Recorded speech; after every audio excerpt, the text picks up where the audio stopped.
In the past, when the Wild and Scenic Westfield River Committee would host events like vernal pool certifications or cleaning up the East Branch Trail at the Chesterfield Gorge, getting large numbers of volunteers to attend was never much of an issue.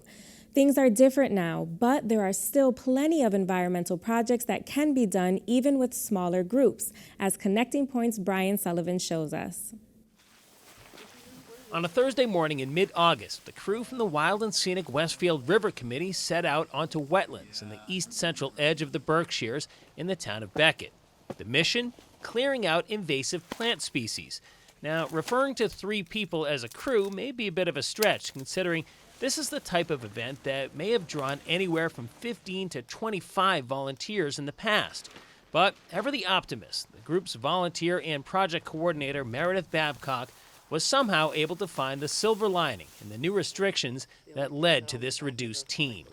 We went from inviting people out onto the river with us to see what we were doing and to learn about the plants or learn about what benefits and drawbacks there are, to really having to do things on our own. And I came up with a project to focus on one small segment of brook and remove everything I could find that shouldn't be there. That small segment of brook stems from Center Pond and covers several acres of land. That land also has 6 different owners. So getting a project like this underway isn't as simple as just throwing a dart at a map and saying, let's start here. We're working on private land where we get permission from the landowners to work on here, because these are sections of river or stream that eventually feed into the Westfield River, but they aren't the Westfield River itself. So we have to go through the private landowners to get permission first, and we also need to go through the town, through their conservation commission, in order to make sure that what we're doing is okay and it isn't altering the wetland in a way that violates the Wetlands Protection Act.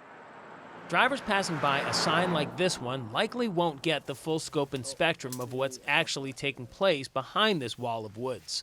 A plant removal of this nature is about protecting the native species of the wetlands. To my untrained eye, it all just looks like plants, bushes, and trees that belong together. But in the case of this attractive purple loosestrife plant, not only is it not native to this area, it's not even helpful. Purple loosestrife, what that does is it creates a mat of root system, so it blocks out other plants from growing in there. And bees like to pollinate that, so as bees pollinate it, it'll actually grow and spread more rapidly. And as it grows and spreads, it'll block out all the native plants. They won't be able to root in because there's not enough area for their root systems to actually grow in. So the purple loosestrife will just take over, create these long, thick mats of roots, and there'll be no room for any other areas or any other plants to grow in.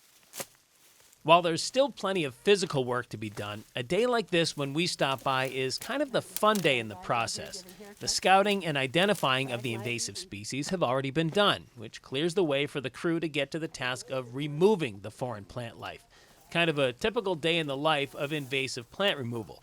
But this project has its own uniqueness to it, and it goes beyond the multiple property boundaries that it covers or even the small group working on it. The fact that this project sits on the properties of 6 different landowners isn't all that unusual. Most of the endeavors that they undertake are on private land. What's special about this one is its location, and for a couple of reasons. For one thing, it's only a stone's throw from Meredith Babcock's house, and more importantly, it's at the head of the watershed. Rather than starting in the center of a river where the likelihood of it being reinfested is really great, we like to start at the top of a watershed.